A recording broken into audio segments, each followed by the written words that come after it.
기존에 했던 것들을 좀 다 신경계와 관련된 것들을 마무리하는 시간을 좀 가질 거고요. 그리고 그 뒤에 항상성에 대한 진도는 다음 주에 이제 나갈 건데, 그러니까 다음 주에 항상성 얘기를 하려고 오늘 신경계 쪽을 아예 마무리를 지어야 되는데요. 일단 우선적으로 얘기해 볼 게 뭐가 있냐면, 우리 거기 보시면은 무슨 내용이 있었냐? 우리 그 프린트 상에 여러분들 그냥 외워서 시험을 보고는 있겠지만 함께 정리하지 않은 게 하나 있었는데, 그게 수익은의 수익운동하고요, 불수익은의 불수익운동하고요, 수익은의 불수익운동, 얘네들을 따로 우리가 정리를 안 해봤었던 거다 보니까 얘네들을 좀 정리를 하고 지나가도록 합시다. 사실 수익은, 불수익은, 수익운동, 불수익운동이라는 이 표현들 자체는 생원에서 다루지 않아요. 쓰지 않는 표현들이긴 합니다. 생원에서는 수익은이라는 표현 대신엔 보편적으로 골격근이라는 표현을 쓰고, 불수익은이라고 부르기보다는 그냥 내장근, 심장근 이런 식으로 좀 제대로 명칭을 그냥 쓰는 걸 더 선호하고요. 그리고 수익운동이라고 표현하기보다는 조건반사라는 형태로 얘기를 하는 경우가 좀 더 많고요. 그리고 불수익운동이라고 얘기하기보다는 어떤 반사, 조절 이런 식으로 좀 표현을 달리해서 쓰긴 해요. 원래 수익운동이랑 불수익운동, 수익은, 불수익은이라고 하는 건 대학교에서 많이 쓰는 전공용어 같은 개념인 거지 원래는. 근데 제가 이걸 이제 끌어다 놓고 프린트에다가까지 갖다 놓은 가장 큰 이유는 뭐냐면, 용어 자체는 안 중요해도, 영어 자체는 우리가 다뤄야 되는 용어는 아니어도 결국 이 내용이 우리가 다뤄야 되는 내용이기 때문에 그렇습니다. 우리가 알아야 되는 내용이기 때문에 갖다 놓은 거예요. 그래서 무슨 내용을 다뤄야 되고 무슨 내용인 거냐면, 사실 수익은의 수익운동은 별게 아니에요. 그러니까 수익은이라고 하는 건 원래 내 의지대로 되는 근육들인 거죠. 그렇죠? 원래 수이라고 하는 게 내가 의지대로 할 수 있는 것들을 얘기한다고 했죠. 그리고 수익은은 내 의지대로 되는 근육들이기 때문에 그 근육들이 수익운동, 내 의지대로 어떤 운동을 하는 것 자체는 별 내용이 아닙니다. 그래서 굳이 이거를 적자고 하면 대뇌 운동령이 전부가 되는 거예요. 운동령의 주체는 대뇌니까 대뇌의 운동령이라고 적도록 하겠습니다. 물론 이제 손해도 보조하는 건 맞지만, 손해는 말 그대로 보조하는 거니까, 주체는 이제 대뇌니까요. 중추는 대뇌니까. 그래서 수익은의 수익운동은 대뇌의 운동령이 우리가 수익은이라고 부르는, 사실 생원에서 다루는 수익은은 전부 다 골격근이기 때문에 골격근한테 전달됨으로써 이 골격근이 내가 생각한 대로 움직여주는 게 그냥 수익은의 수익운동입니다. 근데 이게 왜 중요하냐면, 왜 우리한테 되게 중요한 내용이 되냐면요, 이 중간을 잇는 신경이 체성운동신경이라는 점, 이게 중요한 거예요. 대뇌가 골격근한테 명령을 내릴 때 사용하는 건 무조건 운동신경입니다. 체성운동신경. 반대로 얘기하면 체성운동신경이 어떤 누구의 명령을 받고 일하냐는 무조건 대뇌여야 될 거란 얘기입니다. 예를 들면 오늘 여러분들이 채울 때도 운동신경이었다면 중추 자리엔 무조건 대뇌가 가 있어야 되는 거예요. 운동신경은 대뇌의 명령을 전달하는 데니까. 자, 그리고 밑에 불수익은의 불수익운동은, 얘는 간뇌, 중간뇌, 연수, 척수의 조절작용, 이런 것들이 전체적으로 들어가게 될 거예요. 그러니까 무슨 얘기냐, 불수익근이라는 것 자체가 우리 의지대로 되지 않는 근육들, 아까 얘기한 내장근 혹은 어떤 심장근 이런 것들을 얘기하다 보니까 대뇌의 명령을 받고 움직이지는 않아요. 그게 우리 의지랑 상관없이 알아서 움직이는 거니까. 그래서 불수익근이긴 한데, 그렇다고 해도 걔네가 진짜 지멋대로 하는 건 아니고, 그 불수익근이 우리 의지와 상관없이 하는 운동, 불수익 운동을 하더라도 간뇌나 중간뇌나 연수와 척수의 조절에 의해서 이제 일어나게 된다라는 거지. 물론 심장 박동이 그냥 혼자서 일어날 수 있냐 없냐를 따지면 우리 몸이 완전히 멀쩡하게 돌아가고 있다라고 가정했을 때는 굳이 신경계가 관여하지 않아도 잘 일어나긴 할 거거든. 근데 적어도 심장 박동이 빨라지고 느려지고 이거는 중추가 조절해줘야만 일어날 수 있는 일입니다. 그리고 몸에 조금이라도 이상이 생기기 시작하면 실제로 연수와 이 심장 사이의 연결은 굉장히 중요해요. 그래서 뭐야? 우리가 연수가 죽으면 심장이 안 뛰는 거지. 이런 일도 생길 수 있는 거다 보니까. 그래서 이 간내나 중간내 이런 애들의 조절, 이 불수의근, 그러니까 아까 얘기한 내장근이라던가 심장근, 삼장근 아니고 심장근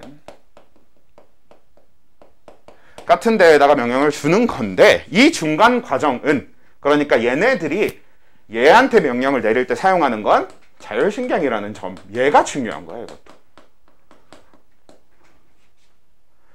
그러니까 대뇌가 골격근한테 명령을 내릴 땐 무조건 체성운동신경을 써야 되고, 그 다음에 간내, 중간내, 연수, 척수가 내장근이나 심장근한테 명령을 내릴 때는 무조건 자율신경을 통해서 명령을 내려야 되는 거지.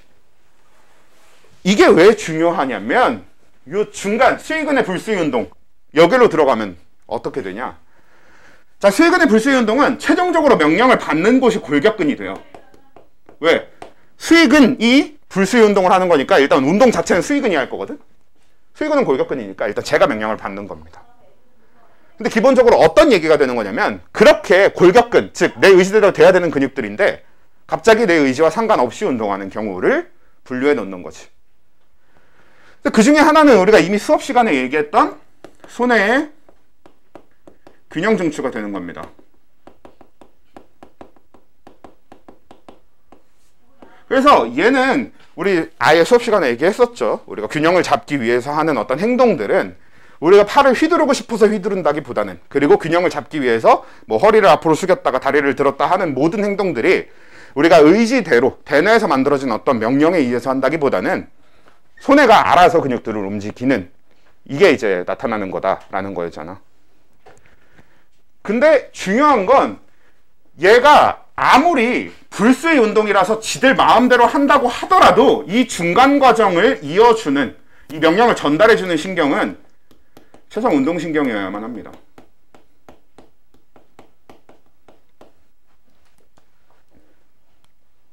이게 좀 중요한 점이에요. 그러니까 사실 불수의 운동이긴 해도 아무리 그래도 움직이는 게 골격근이기 때문에 자율신경은 골격근한테 명령을 내릴 수가 없어요. 아예. 골격근에 연결된 자율신경 자체가 존재하지 않습니다, 우리 몸에. 무조건 골격근에 연결된 신경은 최소 운동신경이에요. 그렇기 때문에 얘가 불수의 운동이라고 하더라도 자율신경이 오면 안 됩니다. 최소 운동신경이어야만 하거든. 이런 점이 되게 중요하게 작용하는 거예요. 그러니까 이 표현들이 중요한 게 아니라 이 자체가 중요한 건데, 여기다 플러스로 우리가 같이 해볼 만한, 얘기해볼 만한 게 뭐가 있냐면, 척수와 연수의, 우리가 척수반사 내지는 연수반사라고 부르는 이 반사들, 무조건반사, 얘네들도 수의근의 불수의 운동, 즉 운동신경이 골격근한테 명령을 내려서 움직이긴 하는데 그 중추가 대뇌가 아닌 어떤 운동들, 그런 거에 해당되는 게 척수 연수 반사인데, 사실 척수 반사는 여러분들이 좀 잘 알고 있을 거예요. 그치? 가장 대표적인 게 뭐야? 무릎 반사. 무릎 반사 한 번씩은 다 들어봤잖아. 우리 무릎 망치로 치면 다리 올라가는 거. 근데 보통 척수 연수 반사를 무릎 반사 이런 식으로 얘기하고, 우리가 이런 걸 무조건 반사 이렇게 얘기하는데, 사실 이 무조건 반사의 정식 명칭, 사실 가장 많이 쓰이는 명칭은 회피 반사입니다. 우리가 어떤 걸 피하고자 할 때 그 피하는 거에 대한 움직임이 대부분 대뇌를 거치지 않고 척수와 연수에서 먼저 일어나 버리는 거거든. 사실 우리 무릎 반사도 일종의 회피 반사예요. 그러니까 말 그대로 그런 기능 자체가 우리 몸에, 그런 메커니즘 자체가 우리 몸에 만들어져야 되는 이유가 위기에 대해서 회피를 하려고가 목적이었던 거지. 그래서 사실 척수 반사의 가장 대표적인 게 무릎 반사인 건 선생님들이 여러분들한테 실험해 주기가 편해서 그걸 우리가 많이 다루는 거지, 실제로 척수 반사에서 가장 대표적이고 가장 중요한 건 뭐냐면, 우리가 뜨거운 물체에다가 손을 댔을 때 우리가 뜨겁다고 느끼기도 전에 손부터 떼잖아. 그러니까 우리가 손이 살짝 닿았어. 그러면 일단 뗀 다음에 오, 이거 뜨거운데? 이렇게 되잖아요. 이게 사실 손에서 뜨겁다라는 감각이 느껴지잖아. 그럼 이 감각이 뜨겁다라는 걸 알려면 이 신호가 어디까지 가야 우리가 판단할 수 있는 거예요? 대뇌까지 가야 돼. 어차피 우린 감각의 판단을 전부 다 대뇌에서 하기 때문에 감각의 중추, 감각 0의 중추가 대뇌잖아요. 그래서 이 신호가 대뇌까지 가야 되거든? 그래서 실제로 원래 우리가 몸에서 만들어져 있는 메커니즘대로 내가 이 뜨거운 물체에서 손을 떼려면 어떻게 해야 되냐면, 여기서 뜨거운 신호가 대뇌까지 가요.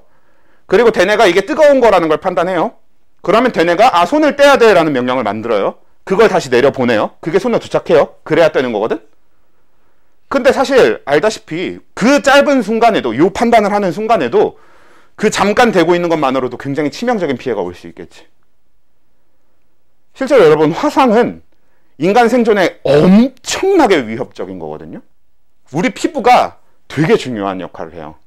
사실 피부만 벗겨져도 굉장히 많은 균이 들어올 수 있게 되기 때문에 우리 몸엔 굉장히 치명적입니다. 실제로 그래서 화상 환자들, 화상이 좀 심한 환자들 같은 경우에는 상처 부위를 제대로 관리해주지 않으면 진짜 별의 별 병에 다 노출이 될 수 있게 됩니다.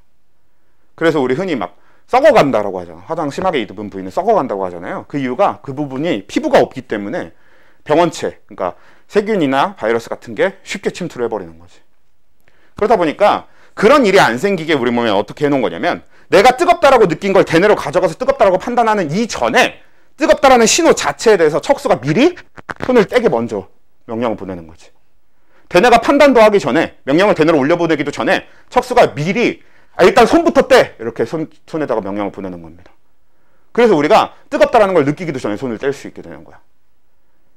이게 우리가 흔히 얘기하는 척수 반사, 척수의 무조건 반사거든요.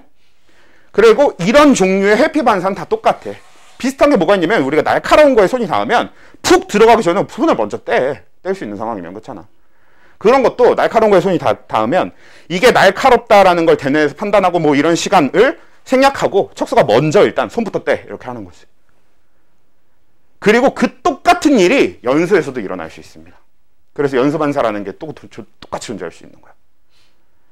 그럼 어떨 때 연수반사고 어떨 때 척수반사냐면, 연수가 가까우면 연수반사고 척수가 가까우면 척수반사예요. 즉 우리 몸통에서 일어나는 회피반사들은 다 척수에서 일하게 되는 거고, 머리 쪽에서 일어나는 그 회피반사들은 다 연수반사가 됩니다. 비슷하게 뭐 어떤 거 있어. 우리가 손만 그렇게 하는 게 아니라 볼에도 엄청 뜨거운 게 갑자기 볼에 닿거나, 아니면 뭔가 갑자기 아예 우리가 예상하지 못한 게 볼에 닿으면 일단 피하고 보잖아.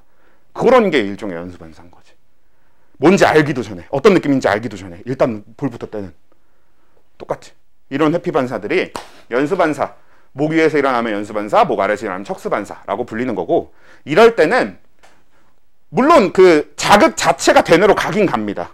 근데 그 시간 동안 우리가 대처를 하는 것까지가 너무 길어지니까, 그걸 기다리면, 얘가 이 자극이 대뇌로 도착하고 이렇게 하는 걸 기다리려면 너무 그 반응하기가 길어지니까 척수나 연수가 미리 반응부터 해버리는 거지. 그래서 이런 무조건 반사의 중추는 연수나 척수가 될 수 있게 됩니다.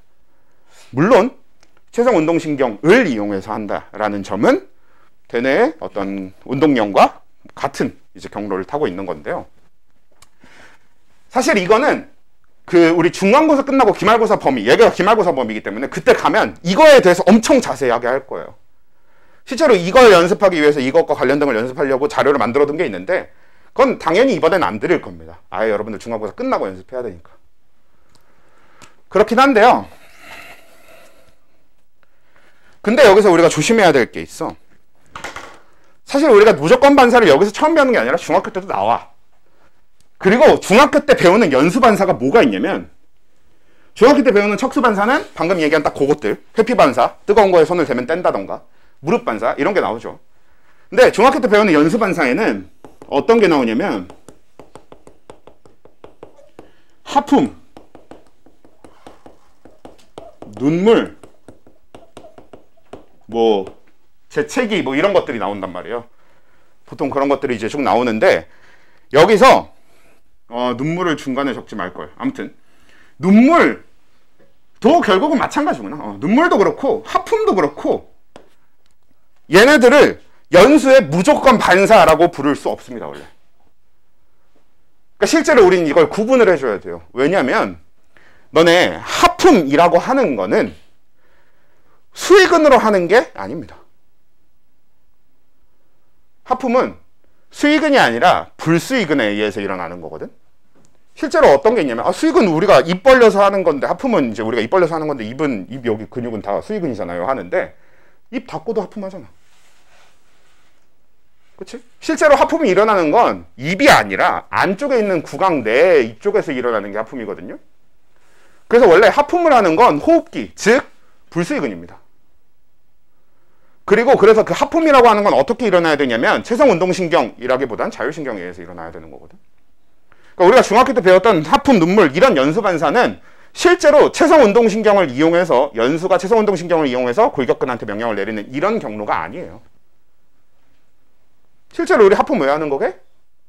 하품은 일종의 호흡 발작입니다. 호흡기 발작이에요. 내가 산소가 모자라다라고 판단했을 때 호흡기를 잔뜩 열어서 산소가 더 쉽게 들어오는 상태로 몸을 만드는 거지.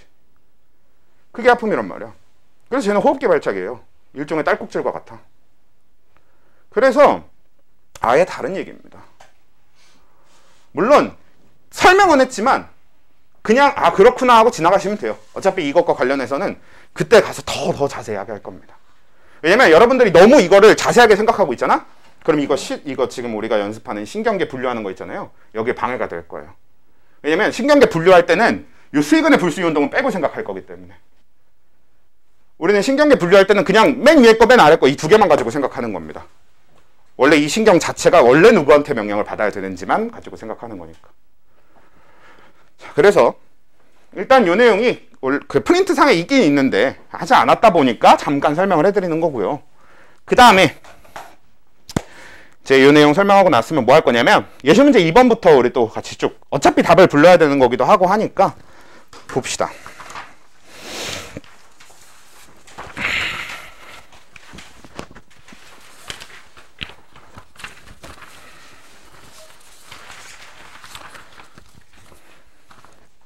그래서 예시문제 2를 하기에 앞서서 잠깐 우리 말초 분류하는 거를 빠르게 살짝 정리해 놓고 해봅시다.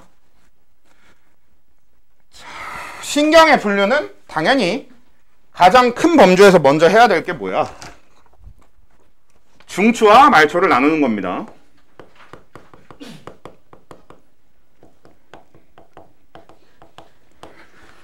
이랬을 때 우리 말초 신경에는 크게 체성운동과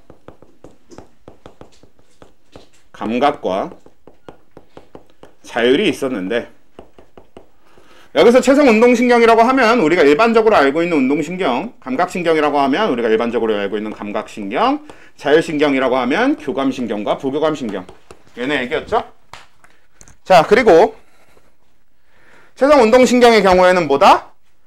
대뇌의 명령을, 원래는 지난주에 적을 때는 이제 손에도 같이 적어줬지만 결국엔 메인 중추는 대뇌니까 대뇌만 적을게요. 대뇌의 명령을 신경계가 아닌 신경계 외부의 기관 으로 전달하는 겁니다. 정확하게는 대뇌에서 전달하는 이 명령은 무조건 골격근으로 가야 되겠죠.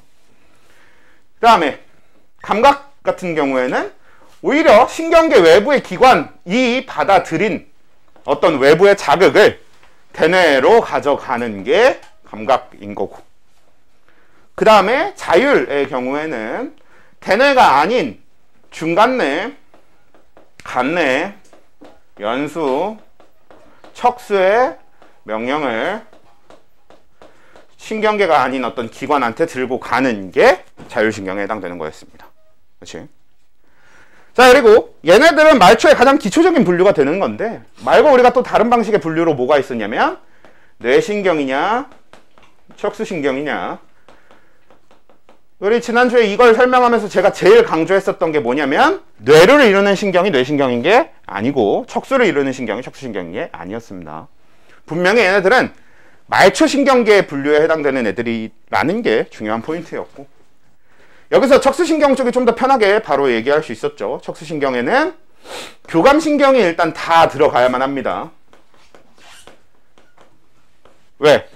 우리 교감신경 설명 여러분들 이제 빈칸 채울 때 채웠을 거 아니야. 뭐라고 적혀 있어? 교감신경은 신경절 이전 뉴런의 신경세포체가 척수에 있으므로 척수신경이다가 교감신경 설명에 아예 있었을 거예요. 모든 교감신경은 무조건 척수에 출발한다 라는 얘기인 거고, 그렇게 우린 척수랑 연결되어 있는 신경을 척수신경이라고 부르는 겁니다. 척수에 명령을 받는 신경을 척수신경이라고 부르는 거 아니고요, 척수에 연결되어 있는 신경이 척수신경인 거예요. 그렇기 때문에 척수에 연결되어 있느냐 아니냐로 척수신경을 따진다면 중추가 누구냐는 아예 다른 얘기가 될 수 있는 겁니다. 그치? 제가 광명에 살고 있긴 하지만 제가 뭐 고양이 광명이라고 얘기할 수는 없는 거잖아요. 좀 다른 얘기잖아. 그런 거라는 거죠. 얘가 척수에 연결돼 있긴 하지만 그렇다고 얘 중추가 척수냐는 거는 아예 다른 얘기인 겁니다. 누구의 명령을 받을 거냐, 이게 중추가 누구냐라는 질문인 거고, 지금 어디에 있냐, 누구랑 연결되어 있냐가 척수신경, 뇌신경에 대한 이야기니까 좀 다른 얘기가 될 수 있다는 거고, 그 중에서 또 부교감 신경의 경우에는 어떤 부교감만 여기 들어갔냐면 방광부교감만 여기 들어갔었습니다. 왜냐면 부교감 신경의 특징은 뭐였냐면, 부교감 신경은 본인이 받을 명령에 중추에서 직접 출발한다. 거기에 그 프린트에 설명에도 있었죠. 부교감 신경은 신경절 이전류라는 신경세포체가 관련 중추에 있으므로 이렇게 적혀 있었잖아요. 그러니까 얘는 그냥 본인이 명령을 받을 중추에서 직접 출발하는데, 방광부교감만, 방광의 중추가 척수니까, 그래서 방광부교감만 척수신경이 되는 거고, 방광부교감을 제외한 대부분의 부교감 신경이 뇌신경이 들어가겠죠. 근데 단순히 뇌신경만 알면 되는 게 아니라, 그래서 그 중추가 누구여서 누구랑 연결되어 있는지도 되게 중요한 내용이 될 거예요. 자, 그 다음에 교감, 부교감, 그 다음에 체성운동. 그래. 자, 체성운동이랑 감각, 이제 얘 말고 이 둘 같은 경우는 어차피 중추가 되뇌인 애들이다 보니까 목 위, 목 아래로 나눠서 목 아래에 있는, 목 위에 있는 체성운동신경과 감각신경은 뇌신경에 해당될 겁니다. 왜? 어차피 대뇌랑 일을 하는 거기 때문에 뇌 쪽으로 직접 연결되는 게 편하단 말이야. 근데 목 아래 쪽에서 체성운동신경과 감각신경은 대뇌로부터 너무 멀리 있기 때문에 어떻다? 일단 척수랑 연결이 된다. 이런 개념이었던 거지. 그래서 이렇게 나눴었고, 그 다음 마지막 분류가 뭐였었냐면 척수신경만 가지고 나누는 거죠. 전근, 후근. 그래서 전근의 경우에는 뭐다? 척수의 출구다. 그래서 척수에서 나가는 신경인 척수신경에 해당되는 교감이나 부교감이나 체성운동신경이 들어가는 거고, 후근은 뭐다? 척수의 입구다. 그러면 들어오는 신경은 감각밖에 없으니까 방향이 들어오는 방향, 기관에서 대뇌, 이렇게 기관으로부터 중추로 들어오는 게 이제 감각밖에 없으니까 감각이 후근, 이렇게 되는 거였지. 그래서 우리가 원심성, 부심성 이런 얘기도 했었습니다. 그렇죠? 자, 그래서 이 분류 기준으로 분류하면 되는 거지. 그래서 예시 문제 2번에 첫 번째, 눈에 연결된 교감신경은 말초, 자율, 척수, 전근이 되는 거지. 그치? 왜? 야, 일단 교감이니까, 교감이면 자율이니까 말초, 자율 가는 거고, 그 다음에 모든 교감신경은 척수신경이고요. 그 다음에 교감신경 전근이잖아. 그래서 말초, 자율, 척수, 전근인데, 여기서 중요한 건 그렇다고 중추가 척수가 되는 게 아니라, 얘가 척수신경이라고 중추가 척수인 게 아니야. 누구야? 중간뇌여야 됩니다. 자, 얘는 그냥 간단해. 우리가 중간뇌의 기능을 눈에 대한 불수의 운동이라고 외우고 있으면, 그러면 눈에 관련된 교감이나 부교감은 다 중간뇌 명령을 받는구나 할 수 있는 거고, 아니고 동공반사라고만 외우고 있으면 그러면 눈의 교감신경이 할 일이 뭔가를 생각해 보면 되잖아. 눈의 교감신경이 뭐 하겠어? 동공 확장시킬 거 아니야. 그러면 동공반사의 중추, 즉 중간뇌 명령을 받아야겠네. 이렇게 생각하면 되잖아요. 자, 그래서 그렇게 되고, 그 다음 눈에 연결된 부교감신경, 이것도 마찬가지. 말초 자율일 겁니다. 부교감이니까. 그 다음에 자, 부교감은 방광부교감이 아닌 이상 뇌신경일 거예요. 근데 그냥 이렇게 하는 것도 좋은데, 외워서 그냥 적용하는 것도 좋은데, 우리 지난주에 얘기해 본 건 어떤 방식이었냐면, 눈에 연결된 부교감을 일단 말초 자율을 놓고 중추가 누군지 먼저 찾는 거지. 중추가 누구야? 중간뇌란 말이야. 그치? 눈에 연결된 부교감은 얘는 이제 어떤 거야? 동공을 수촉하는, 동공이 수축되게 만들 거예요. 그런 거니까 중추는 중간뇌가 될 거고, 그러면 얘는 부교감은 중추에서 직접 출발해야 되니까 중간뇌에서 출발한다는 얘기니까 뇌신경인 거지. 그리고 뇌신경이면 뭐야? 분리할 필요가 없지. X.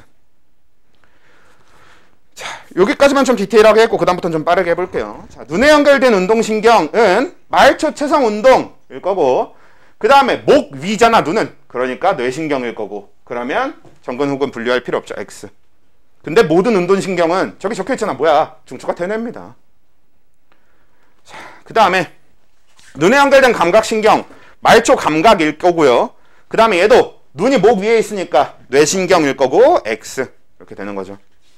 그 다음에 중추가 뭐냐? 그냥 대뇌입니다. 얘도.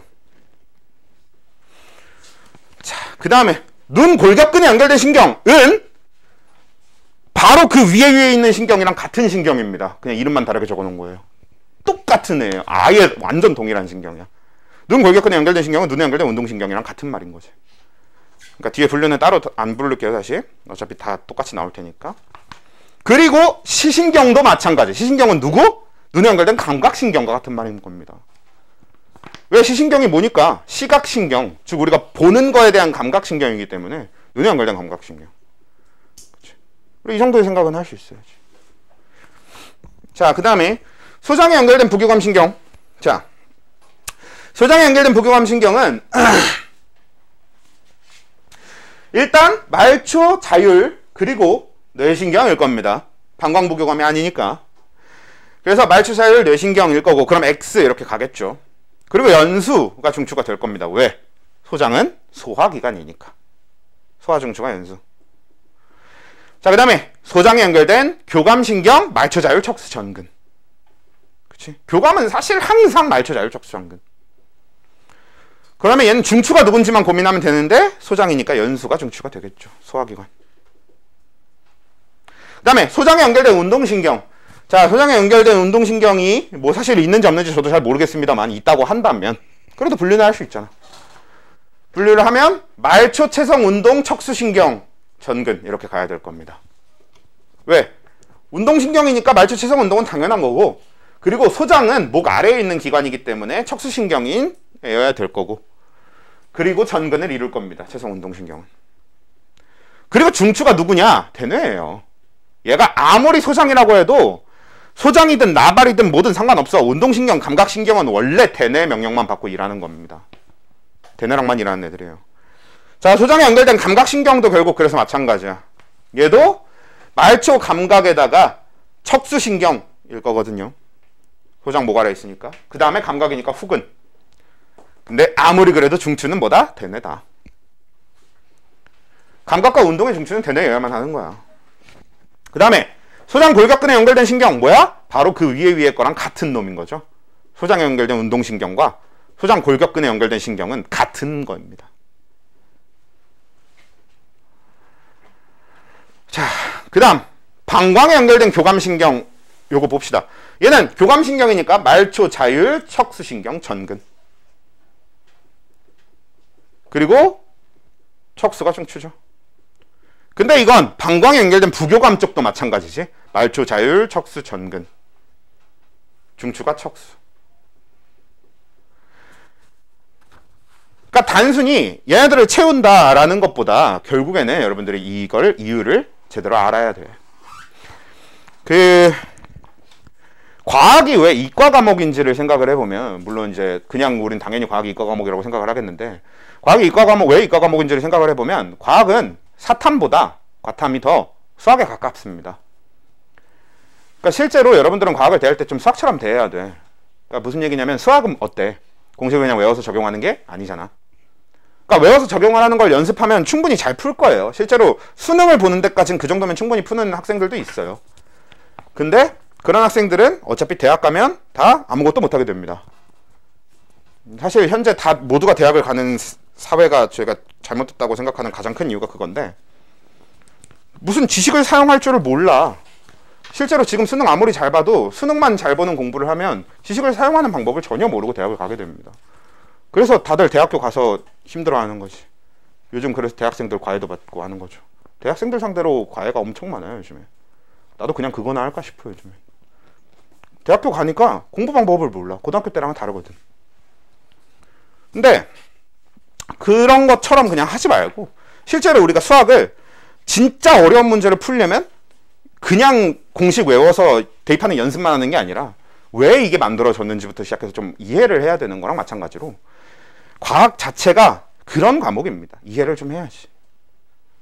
근데 사실 요즘은 여러분들은 어떻게 생각하는지 모르겠지만, 사탐 공부를 해보셨는지 아닌지도 모르겠지만, 저는 이제 사탐 공부 다른 건 안 좋아하는데 제가 역사를 굉장히 좋아하거든요. 제가 역덕인데, 그래서 제가 역사를 엄청 좋아하다 보니까 하는데, 역사도 사실 진짜 깊게 공부해보면 과학이나 수학과 비슷해요.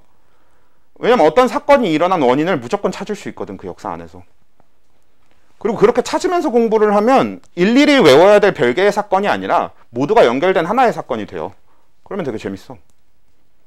뭐 그냥 제 개인적인 의견이긴 한데, 그런 식으로 좀 여러분들이 조금 더 풍부하게 생각할 수 있으면 좋을 것 같아요. 그래서 요 다음 연수와 척수를 연결하는 감각신경. 자, 요거는 연수와 척수를 연결하는 감각신경은 어디? 중추에 해당돼야 되는 거죠. 왜? 말초의 특징이 뭐야? 대뇌에서 기관, 기관에서 대뇌, 중간내, 간뇌, 연수, 척수에서 기관, 이런 식으로 한쪽이 신경계가 아닌 기관에 연결되어 있어야만 말초가 되는 겁니다. 근데 얘는 연수와 척수니까 시작도 연수, 중추신경계고요. 끝도 척수, 중추신경계니까. 그러면 뭐가 돼야 되는 거예요? 중추가 돼야 되는 거죠. 중추 안에서만 움직이니까. 그래서 얘는 그 뒤로 어떤 분류도 필요 없습니다. 중추는 지금 이 모든 분류가 다 말초에 대한 분류예요. 중추는 그렇게 분류할 필요가 없어. 자, 그 다음에 이제 여기까지는 앞에 있던 거랑 똑같아. 그냥 그걸 순서만 조금씩 바꿔서 다시 해보라고. 예시 문제 1번과 거의 똑같아. 그럼 요 밑에부터는 좀 더 생각해야 될 것들이 생기는데, 그래도 할 수 있죠. 자, 눈에서 대뇌로 연결된 신경이라고 했죠. 그럼 눈에서 대뇌 방향을 보면 감각이지. 기관에서 대뇌 방향은 감각밖에 없어요. 이렇게 생각할 수 있어야 된다는 거죠. 이것도 되게 중요한 내용이야. 그래서 눈에서 대뇌로 연결된 신경은 말초, 감각, 뇌신경 X, 중추는 대뇌가 될 겁니다. 마찬가지로 대뇌에서 눈으로 하면 여기 봐봐. 여기서 대뇌에서 눈 누구야? 이거지, 이거. 그렇잖아? 그래서 대뇌에서 눈은 요거기 때문에 그럼 체성운동신경, 말초 체성운동이 될 거고 뇌신경 X, 중추는 대뇌입니다. 근데 이제 그 아래에부터는 얘기가 다르지. 중간뇌에서 눈, 척수에서 눈, 얘네는 대뇌랑 상관없는 쪽이니까 중간뇌, 척수 이런 거니까 일단 자율신경이거든. 그럼 자율 중에 누가 교감이고 누가 부교감인지만 판단하면 될 텐데, 척수에서 출발하는 놈이 교감이어야 되겠지. 중간뇌에서 출발하는 쪽이 부교감이어야겠고. 그래서 중간뇌에서 눈으로 연결된 신경, 이 부교감이라는 얘기가 될 겁니다. 그게 우리가 부교감에서 봤던 관련 중추에서 출발한다.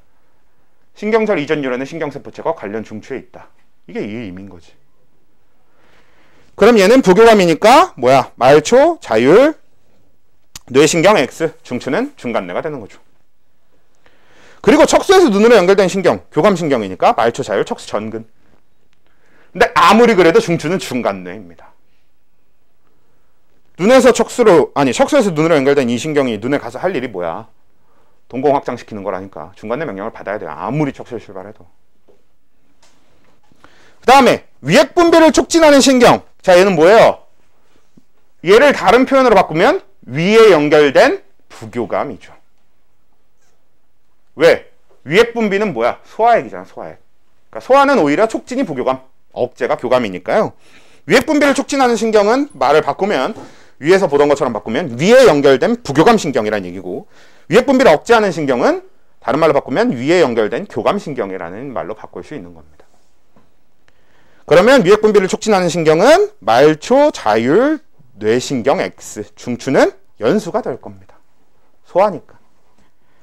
그 다음에 위액분비를 억제하는 신경은 말초, 자율, 척수신경 전근이 될 거고, 아무리 척수신경이어도 얘도 중추는 연수지.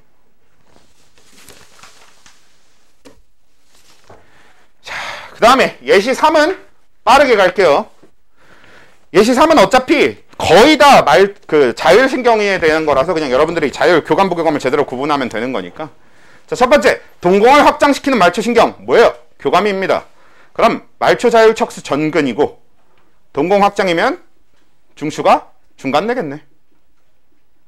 자, 동공 수축시키는 말초신경, 부교감이겠죠? 그러면 말초, 자율, 뇌신경 X가 될 거고, 중추는 중간뇌가 될 겁니다. 자, 심장박동을 촉진하는 말초신경. 좀 빠른가요? 빠르면 괜찮나요? 네. 심장박동을 촉진하는 말초신경, 말초, 자율, 교감이죠. 교감인 거 먼저 얘기하고. 네, 그래서 심장활동 촉진이면 교감이니까 말초, 자율, 척수, 전근. 중추는 연수입니다. 심장 순환기관이니까. 그 다음에 심장박동을 억제하는 말초신경 하면은 부교감이니까 말초, 자율, 뇌 X가 될 거고 중추는 연수입니다. 자, 호흡을 촉진하는 말초신경 말초, 자율, 척수, 전근. 교감이니까. 그래서 중추는 연수고요. 자, 호흡을 억제하는 말초신경이면 부교감이니까 말초, 자율, 뇌 X가 될 겁니다. 중추는 연수고. 자, 그 다음에 침은 소화기관이죠. 그쵸? 침은 그 아멜레이스가 들어있는, 그러니까 소화액이기 때문에 침분비 촉진, 부교감입니다. 그래서 나 근데 위액분비 촉진을 안 하고 넘어왔나? 어차피 그래서 위액분비 촉진이나 침분비 촉진이나 둘 다 부교감에 대한 얘기고 둘 다 말초, 자율, 뇌신경 X여야 되는 거지. 그리고 둘 다 중추도 연수여야 되고. 그러니까 위액분비 억제랑 침분비 억제도 결국은 같은 겁니다. 마찬가지인 거지. 둘 다 부교감인 거고. 미안합니다. 억제니까 교감인 거고. 그러면 위액분비 억제도 침분비 억제도 둘 다 그냥 말초, 자율, 척수, 전근이 될 겁니다. 아무리 그래도 중추는 연수여야 하고요. 둘 다 소화기관이니까.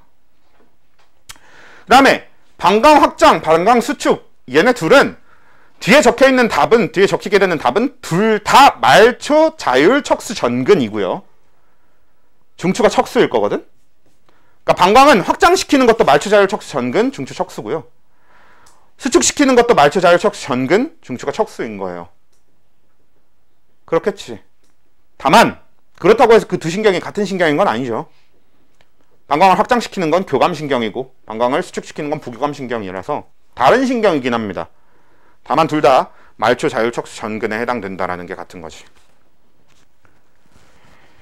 자, 그 다음에 4개 있는 쭈르륵 있는 팔골격근 이완, 팔골격근 수축, 입골격근 이완, 입골격근 수축. 얘네들은 팔골격근은 이완시키든 수축시키든 전부 체성운동이 해야 돼요.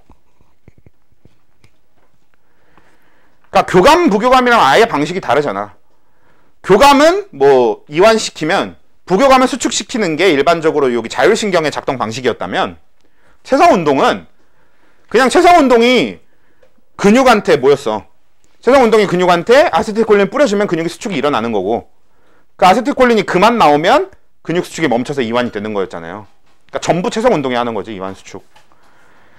그래서 팔골격근 이완시키는 말초신경이랑 팔골격근 수축시키는 말초신경 둘 다 팔에 연결된 운동신경입니다. 그냥.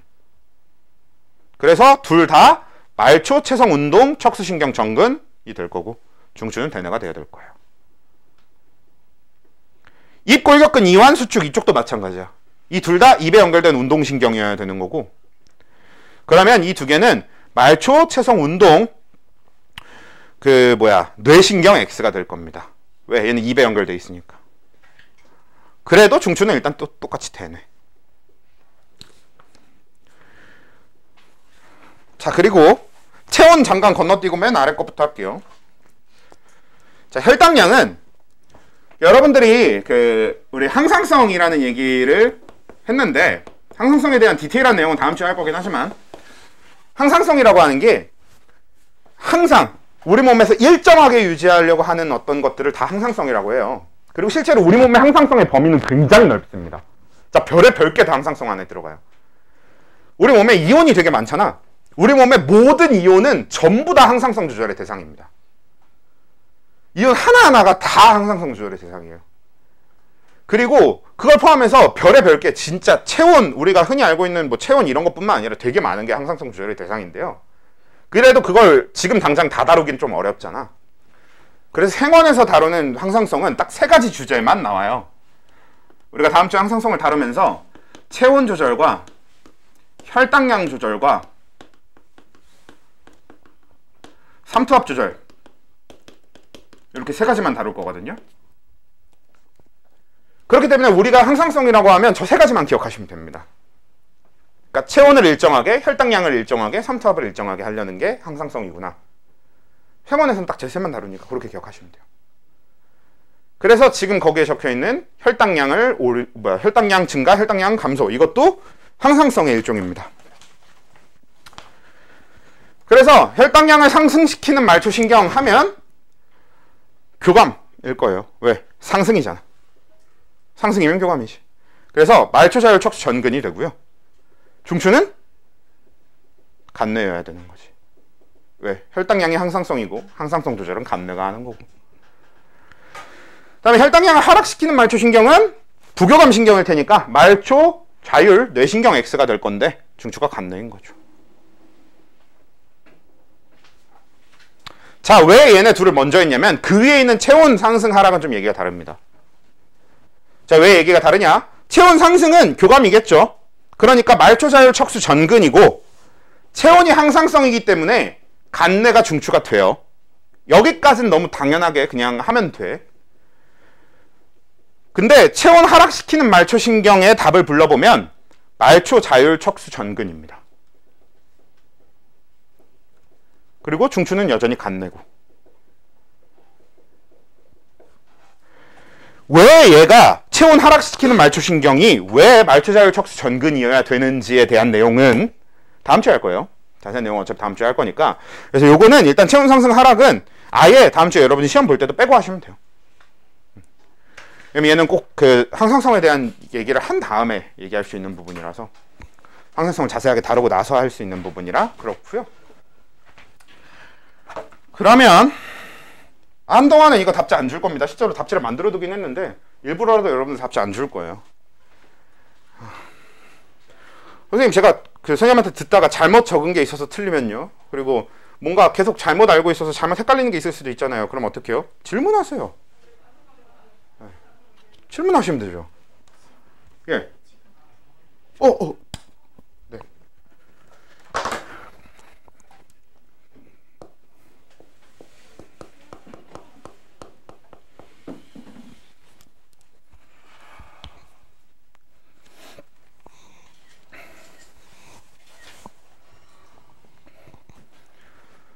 둘 다 아이폰이냐? 그래. 둘 중에 아무나 톡방에 좀 올려주라. 근데 그래. 올려져 있는 거랑 비슷하겠지? 똑같겠지? 상관없겠지? 네, 됐어. 자, 그럼 이렇게 되겠고요. 자, 그다음에 오늘 이제 그렇다고 여기서 마무리할 건 아니고 뭐를 좀 더 할 거냐면 다음 주에 우리 항상성 내용을 하기로 했잖아요. 그래서 그 항상성 내용을 다음 주에 본격적으로 나가기 위한 가장 기본적인 것만 오늘 좀 정리를 하고 끝낼 거예요. 그게 이제 오늘 수업의 마무리 내용인데, 그리고 계속 이러다 보니까 근육이 계속 밀리거든? 원래 근육 마지막 한 장을 제가 풀어드리기로 했었는데 그게 이제 계속 밀리는데 그냥 계속 미루려고, 중간고사 끝날 때까지 미루려고. 어차피 그때 가서 연습하는 게 나으니까 그 좀 어려운 문제들은, 그냥 어려운 문제들은 그때 가서 하고, 만약에 저는 좀 미리 하고 싶습니다 하시는 분들만 따로 뭐 카톡으로 질문을 하시든 수요일에 와서 질문을 하시든 합시다. 당장 하기에는 정리해야 될 내용이 너무 많아서 진도가 급한데 시간이 자꾸 촉박해서 그냥 나중에 하려고.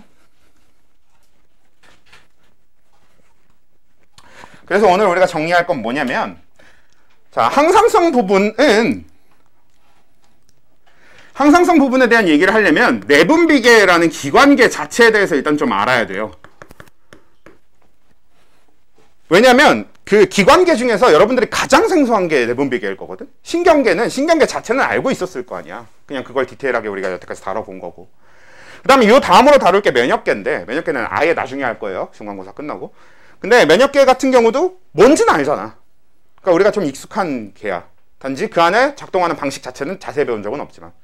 근데 내분비계는 개 자체가 굉장히 생소할 수 있으니까 요거는 좀 그 개 자체에 대해서 좀 정리를 할 게 있는데, 내분비계는 항상 외분비계와 이렇게 둘끼리, 외분비는 개로 존재하지 않고 셈이니까 외분비 셈, 개라고 뭐 해도 되지 않나 싶긴 한데, 외분비셈과 내분비계 내분비셈 이렇게를 비교하는 데에도, 비교하면서도 봐야 되고, 신경계와의 비교도 꼭 필요합니다. 그러니까 보통 내분비계의 특징을 볼 때는 이런 다른 기관계와의 비교를 보통 많이 하는데, 일단 외분비샘이라고 하는 것과 내분비계라고 하는 건 명칭에서 보이는 차이가 그대로 나타나나. 그러니까 외분비계는 뭐겠어? 외분비샘은 밖으로 뭔가를 분비할 거고요. 내분비계는 안으로 뭔가를 분비할 거거든. 그래서 여기서 얘기하는 밖과 안은 뭐가 되냐면 몸 밖이 될 테니까 실제로 외분비샘의 가장 대표적인 게 땀샘이에요. 그러니까 땀샘 같은 게 외분비샘이 되는 거야. 몸 밖으로 뭔가를 분비하는 것들. 그렇죠? 실제로 우리 땀. 근데 땀샘 말고 또 어떤 게 외분비샘에 들어가냐면 모든 소화샘들이 외분비샘에 들어갑니다. 우리 지난번에 그 얘기했잖아. 생명과학에서 몸 안과 몸 밖을 나누는 기준은 칼로 째야 들어갈 수 있냐, 칼로 째지 않고도 들어갈 수 있냐라고 얘기했었고, 그래서 무슨 얘기를 했었다? 소화관 내부는 생명과학적으로 몸 밖입니다 라고 얘기했었지. 왜냐면 음식이 그냥 소화관 내부를 타고 쭉 밖으로 나가긴 하는데 걔네들은 실제로 그냥 밖과 밖을 연결하는 그냥 소화관이라고 하는 것만 통과하는 거기 때문에 소화관 내부는 우리가 몸 밖으로 봅니다. 째지 않고 들어갈 수 있잖아, 내시경. 그래서 소화샘도 외분비샘에 들어가요. 보통 이 땀샘이나 소화샘 같은 외분비샘의 특징은 뭐냐면 얘네가 분비하는 물질 자체가 효소입니다. 선생님, 땀샘은 땀을 분비하는 거잖아요. 우리 땀에도 꽤 많은 효소가 들어있습니다. 대표적으로 땀에 들어있는 효소 미리 한번 얘기해보면 나중에 어차피 할 거지만 라이소자임이라고 하는 게 들어있어요. 균을 죽이는 거거든. 그런 것들도 들어가고 그래요. 들어있고 그래. 그러니까 기본적으로 외분비샘은 효소를 분비하는 기관들이에요. 그리고 효소의 특징은 뭐냐면 물질과 버무려져서 직접적으로 어떤 반응이 진행되는 데 기여합니다. 화학적인 반응이 진행되는 게 기여해요. 뭐 예를 들면 아까 라이소자임은 균을 죽이는 데 기여하는 거지, 직접적으로. 이런 것들이 효소다 보니까 얘네들은 그 효소가 물질에 직접 버무려져야 돼서 물질 쪽으로 뿌려져야 되거든. 그렇기 때문에 뭐가 필요하냐? 분비관이 필요해요.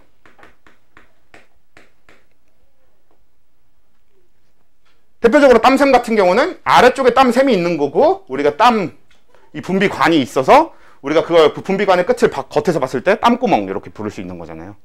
그런 분비관이 있어야 된다는 거죠. 이게 외분비샘의 특징인데 내분비계는 분비관이 없어요.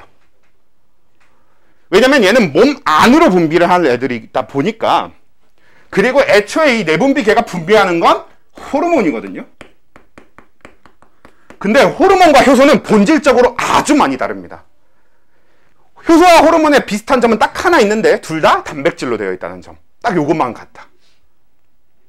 그러면 호르몬은 효소랑 어떻게 다르냐면 호르몬은 물질과 직접 섞여서 반응을 하는 그런 게 아니고요. 호르몬은 명령체계입니다. 호르몬은 그냥 다른 기관한테 명령을 내리는 용도예요. 그렇기 때문에 사실 우리가 명령을 내린다 하면 뭐야? 신경계잖아. 그래서 이 둘을 엮어서 봐야 되는 거야. 그래서 내분비계는 호르몬을 통해서 명령을 내리고 신경계는 뭐야? 신경 전달 물질을 통해서 명령을 내리는 거지.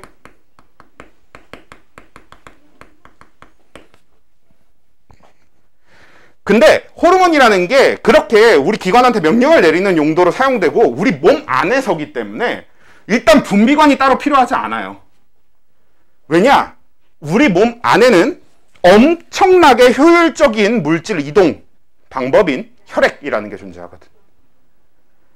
혈액은 어떤 물질을 혈액 안에 집어넣기만 하면 진짜 온몸을 다 돌아다니면서 어디든 다 나눠줄 수 있단 말이에요.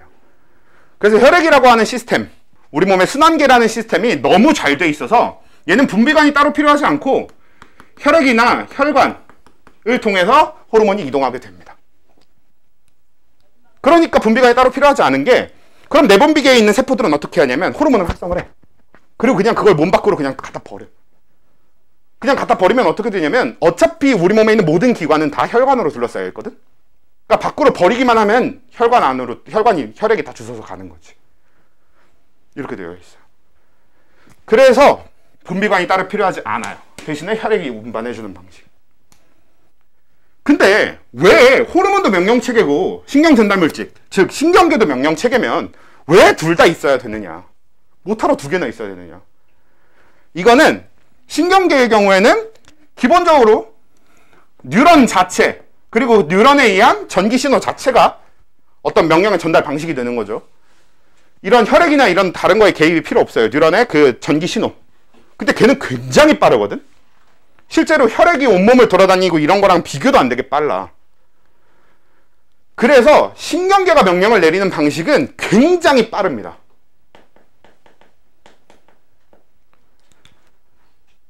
근데 대신에 어떤 게 있냐면 이 뉴런이 어떤 기관한테 명령을 내리게 되면 이 명령이 오래 지속되려면 그 뉴런이 계속 탈분극을 하고 있어야 되거든.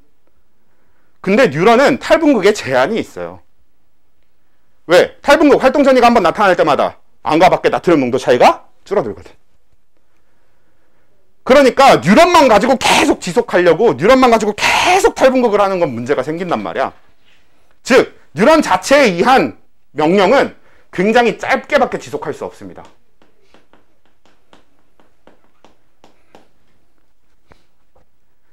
그래서 우린 호르몬 내분비계라는 걸 만들어서 어떻게 해둔 거냐면 얘는 혈액을 타고 돌아다녀야 되기 때문에 굉장히 느립니다. 진짜 엄청나게 느려요. 왜냐? 원하는 기관으로 정확하게 바로 갈 수 있는 게 아니고 어떤 내분비계가 호르몬을 분비했어.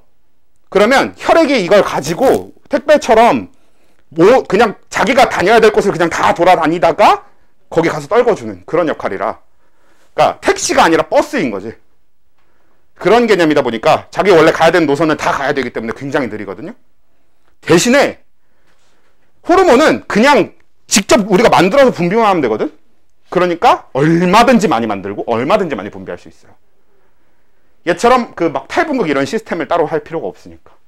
그래서 얘는 오래 지속됩니다.